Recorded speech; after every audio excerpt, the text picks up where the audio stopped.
ne buñ ko falee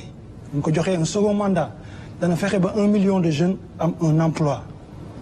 ñu falaat ko jeunes yi xaar amoon yaakaar gisuñu emploi ya bi nga ñëwee ba léegi am na ay waar yoo jot a def mais buñ xoolee rapport ANSD bu 2024 dañ ne un jeune sur trois un jeune sénégalais sur trois n'a pas d'emploi ni formation ni diplôme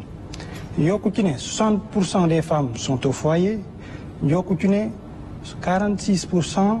des jeunes entre 15 et 24 ans en âge de travailler sont sans diplôme sans emploi sans formation léegi may laaj lan nga fas yéene def pour ndaw ñooñee taxawoon tem pour ñu fi nekkoon jóge fi bañ a nërmeelal suñu démocratie pour ndaw yooyu mën a am formation mën a am liggéey mën a am faj seen di soxla merci. merci beaucoup préoccupation bu mag la pour gouvernement bi lépp lu laale question liggéey ak xëyu ndaw ñi am na loo relaté malheureusement c'est le tableau formation professionnelle dafa des système d'enseignement bu ñu am dafa généraliste trop il faut nga dem ba am yenn njàng yu sori yi door a defi concours ñu door la recruter avec des places limitées parce que tant que c'est des concours ça signifie que c'est le gouvernement généralement qui recrute te c'est pas gouvernement mënul absorber le besoin d'emploi dans un pays boo xam ne la moitié de la population a moins de 19 ans et que 75% à peu près de la population ñu ngi am 35 ans wàcc ci suuf moo taxoon bi ma ñëwee dama ne dañuy compter sur le secteur privé bu fort parce que état da koy soutenir pour renforcer ko moo tax le ministère de la formation professionnelle et technique initié un programme bu am solo woowee ko la grande offensive pour la formation professionnelle parce que en fait c'est là ndaw ñu bëri wax nga leen amuñu emploi c'est que ndaw ñu bëri déjà parce que amuñu formation professionnelle ils sont pas employables loolu moo tax ba prochainement dinaa présider un conseil pour sur l'employabilité et l'emploi des jeunes programme yooyu nag ñu ngi koy wéyal avec le ministère de la formation professionnelle à travers la finalisation et l'érection de beaucoup de centres de formation professionnelle ànd ceeg suñu partenaires yoo xam ne compagnonnage bi lu mu joxe en termes de formation professionnelle et d'insertion depuis que bu ñu fa nekkee ba tey mel ni par exemple les CFPT c'est des résultats dont il faut se féliciter et c'est là-bas qu'il faut appuyer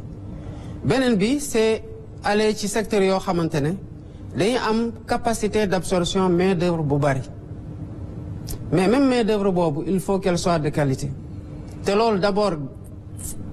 critère bu am solo la pour attirer des investisseurs pour ñu créer des emplois dama toog récemment doon recevoir un investisseur mu ne ma jënd naa usine pare na depuis avant ñuy ñëw la ba tey mu ngi fi parce que code des investissements bi tel que le code est fait parce que loi la dañ ko wax ne yow fi nga bëgg a samp sa usine il faut que nga créer 150 emplois mu ne man bu ma jógee mënuma créer 150 emplois mais mën naa créer 80 mais je préfère avoir que créer 80 emplois plutôt que créer 0 emploi surtout avec le risque que mu dem feneen créer ko fa di ba pare ñuy importer ba tey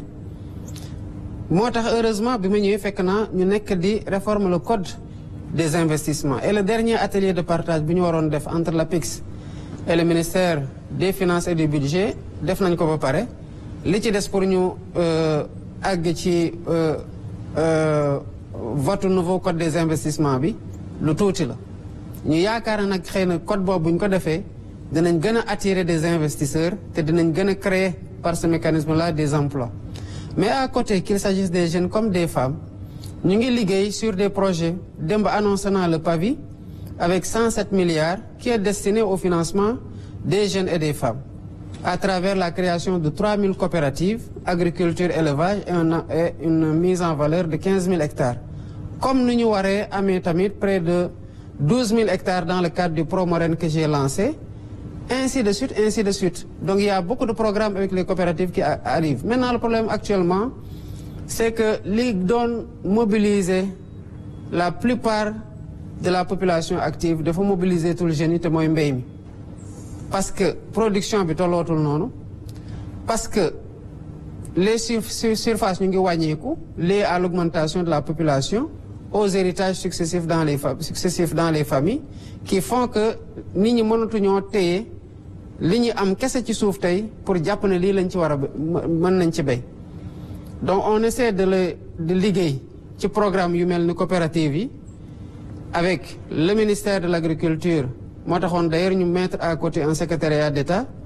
aux coopératives et à l'encadrement paysan pour relancer une activité qui absorbe une main-d'œuvre importante mais en la professionnalisant par une formation bu tax agriculteurs yi mën a tirer le meilleur parti de la terre. Maintenant à côté ni ma ko waxee yàlla formation professionnelle et l'État aussi dans le cadre de sa politique de recrutement mu ngi ci di identifier ay niches yoo xamante ne ay métiers yoo xamante ne ñu ngi ciy liggéey et qui peuvent absorber une main-d'œuvre importante particulièrement ci métier numérique yi. loolu moo tax d'ailleurs ñu defoon le New Deal technologique parce que bari nañ ay sénégalais yoo xamante ne kenn ñi xam ko ou pas du ñu jóge seen kër seen ordinateur la ñuy téye te weer bu deewee dinañ fayeeku lu ëpp foofu lu koy xëy chaque jour di dem di xëy di gontu di fayeeku. Pourquoi? Parce que xaaruñu ci liy liggéey fii ci biir réew mi ñu ngi capter ay yeneen marché yoo xamante ne marché de service la di ko rendre à des multinationales ou à des privés ou à des structures extérieures yoo xamante ne ñu ngi leen defay xaalis yu bari. Ça c'est des métiers yoo xamante ne aussi il nous faut ñu ngi ciy liggéey avec des partenaires am na lu ñu fi jotoon testé qu'on est en train de revoir naka lañ koy relancer pour créer le maximum d'emplois possible. Mais c'est une préoccupation forte bu ñu am pour répondre effectivement aux besoins d'emploi des jeunes mais surtout aux besoins de formation pour seen employabilité d'abord parce que ñu bari dañu la wax ne damaa bëgg a liggéey boo leen waxee loo mën a liggéey ñu ne lu ñu ma jox rek baax na généralement c'est parce que derrière il y a pas de formation même si am na ñoo xamante ne aussi jàng nañu am nañu savoir mu dese leen savoir faire bu mën a tax ñu insérer leen dans le monde professionnel et c'est cette continuité formation acquisition d'un savoir-faire la ñu nekk di liggéey aussi pour que dans le cadre de la formation duale école entreprise que mu mën a am un savoir-faire bu apprenant bi di am dès que muy génn école pour bu ne mën naa lii duñ ko ne ana sa expérience professionnelle parce que boo amee sa doctorat am sa master sa ñaari master ñetti master ñu laaj la expérience professionnelle dañuy xool ndax yow am nga savoir-faire généralement formation duale bi dina ko dimbale dina ko combler mais surtout la formation professionnelle aussi ci métier yoo xamante ne du jàng ko nii dans le tas kese la mais dañ koy jàng am ci diplôme am ci reconnaissance ñu mën la employer partout parce que am nga savoir-faire boo mën a jaay à une entreprise. Très bien. Donc François-Xavier toujours si ñaareelu thématique bi ma bàyyi la nga poser sa question. jërëjëf Mariama président dama bëggoon aborder ak yow benn problématique boo xam ne ñàkkul mu am lien ak li nga doon wax léegi ñàkkum xëy bi xëy na ci ndaw yi moo di immigration irrégulière bi. septembre 2024 da nga dem Mbour fekk jiyee bu mag amoon foofu ci wàllu immigration irrégulière nga waxoon ne engagé nga gouvernement bi pour ñu déclencher une lutte sans merci contre phénomène bi surtout les passeurs ak ñi nga xam ne ñooy trafiqués. liggéey boobu laa bëggoon nga xaymal ñu ko mais nga wax ñu tamit nan ngay jàngatee persistance phénomène bi ba tey malgré espoir bi nga xam ne yow sa élection andi na ko Sénégal. question bu am solo la parce que bi may door a ñëw ak yaakaar bi nga xamante ne moom lañ ma fale ak ñi ma ci àndal yépp ak li ci wàllu ndaw ñi ci processus bu ñu def ba ñu egsi fii xaaroon naa quand même mu am répit. mais amul woon benn répit bi ma ñëwee bi élection yi weesoo bi ma toogee la ñu commencé tamit gis ne que nit ñaa ngi continuer dem xaaruñu 1 mois xaaruñu 2 mois xaaruñu 3 mois pour xool ndax mbir yaa ngi changé donc c'est une problématique réelle lan moo waral nag ndaw ñi am impatience wu xaar xëy na lu ñu xaar dafa yàgg ñu yàgg am déception loolu aussi dañ koy jël en compte parce que commencé wul le 24 mars 2016 Sénégal commencé wul 2024 Sénégal commencé wul le 24 mars 2024 dafa am coono bu fi nekkoon désœuvrement bu fi nekkoon ñàkk yaakaar bu fi nekkoon coono gu fi nekkoon ci ndaw ñi ba ñu commencé ubbi yoon woowu te li ci gën a doy waar mooy am na ñoo xamante ne ñu ngi dans la fonction publique ñu am liggéey mais dañuy gis ne li ñu leen di fay dafa tuuti ba ñu ngi jël les pirogues di dem tamit wala ñu jëloon la voie bi nga xam te peut-être elle est moins explorée aujourd'hui ndax politique migratoire États-Unis mu nekkoon la voie du Nicaragua. Il y a des fonctionnaires qui partent donc ñoo ñàkkuñu liggéey xëy na nag dañuy jàpp ne lu ñuy liggéey nii li ñu leen ciy fay mënul def seen accomplissement social ak professionnel. bëgg a dem tukki dem feneen liggéey ji feneen jàngi ji feneen découvrir yeneen culture loolu ñëpp a ko àdduna yëpp a ko bokk. naka la ñuy def nag ba mu organiser wu ba kuy dem di dem ci afiyam ci coobareem ak ci conditions sécuritaires yoo xamante ne fépp fu mën di dem yóbbaale fa tamit lu mën a tax mu mën faa toog parce que dëkk yooyu boo fa demee di nga fa fekk chômage di nga fa fekk ñoo xamante sax ci biti la ñuy tëdd te nekk doomu waa dëkk boobu lan moo tax ñooñu nekk ci biti amuñu liggéey amuñu fu ñu fanaan bay fanaan ci biti ak nu mu sedd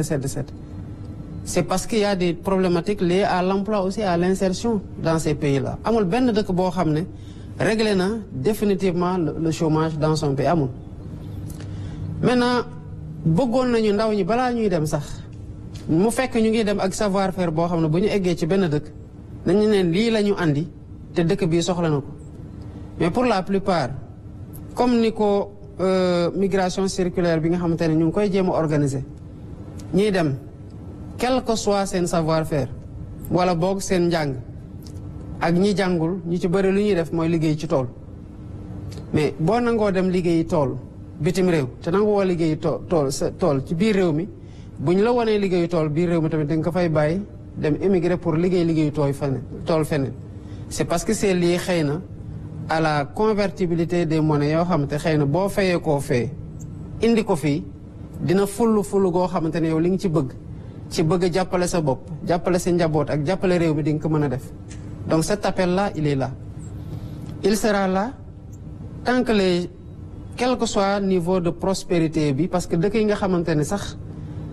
amuñu problème ñu am en termes d'emploi et de développement mais seen ndaw ñi dañuy génn di dem ci yeneen réew dëkk ji foofu yóbbu fa seen savoir-faire parce que bëgg nañ changer